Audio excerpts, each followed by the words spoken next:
Hello, everyone. My name is Amanda McKenzie, and I'd like to talk to you about the positive outcomes that arise from workplace violence. Here are a few objectives that I'd like to touch base on throughout this presentation. We will look at how the Joint Commission supports against workplace violence in healthcare, their mission statement, and how they utilize their tools, guidelines, trainings, and programs. We will also look into the ANA Zero Tolerance Policy, their position statement, and their recommended prevention methods against workplace violence. And lastly, we'll look at the positive effects and outcomes that derive from the workplace violence programs, policies, guidelines, and trainings put in effect. First, let's look at how the Joint Commission supports nurses and healthcare workers by providing support in various ways.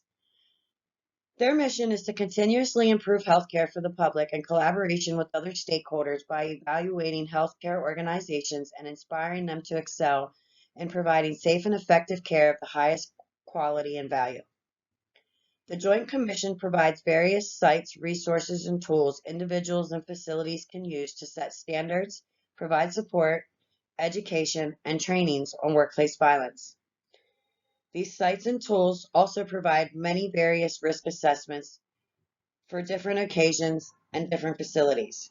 The Joint Commission also goes forth, collects, and analyzes these data for such incidences to decrease the probability of such events from occurring or becoming a problem in the long run. Now let's look at the ANA Zero Tolerance Policy that's put forth to protect healthcare workers from workplace violence. In 2015, the ANA released a position statement stating that all RNs and employers in all settings must collaborate to create a culture of respect free from all incivility, bullying, and workplace violence to promote the health and safety of RNs and to ensure optimal outcomes across the healthcare continuum. It is critical for all facilities and healthcare workers to adopt this zero tolerance policy. With this uniform zero tolerance policy in effect, many barriers that are in place will diminish, and with time, this will ensure that all healthcare employees are doing their part and properly reporting the incidences and decreasing the effects of workplace violence.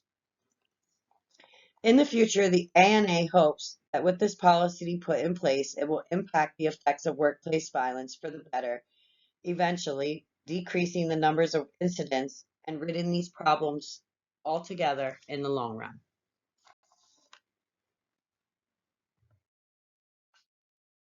Along with the ANA Zero Tolerance Policy, they have put many recommendations in effect against workplace prevention. The first prevention method they recommend is to stop the violence before it occurs. This can be done with active participation of healthcare workers in facilities, actively training and educating their staff on workplace violence prevention. Making sure to put emphasis on situational awareness, followed up with lots of support from leadership and management.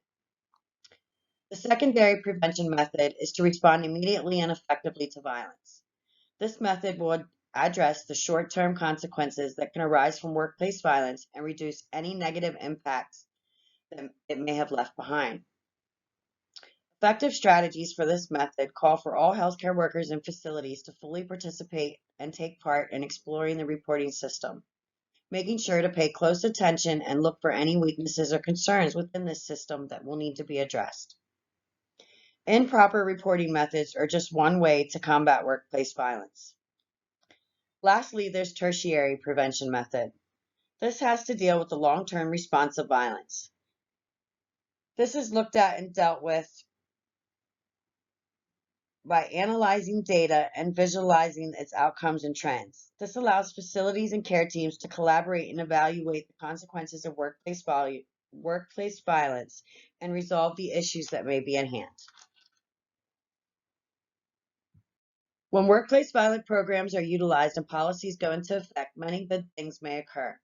These policies and procedures that are put in place will provide safer work environments for healthcare workers, thus increasing an employer's morale, confidence, mental health status, and well-being. Safer work environments can also increase the production of work and team dynamics, creating a safe space for all to come together and work. Some facilities will also see a boost in their reputation, being able to attract high-quality employers by maintaining a public reputation. The workplace violence policies, procedures, guidelines, and training courses can also help mitigate legal risks by proactively taking steps for facilities to protect their employers and demonstrate their commitment to employee safety. This, in return, will help protect facilities from any legal claims placed against them pertaining to workplace violence acts. Even though workplace violence can be harmful for all healthcare employees and facilities, just know that positive reinforcements are in place to help guide and support those in need. Thank you for listening to my presentation.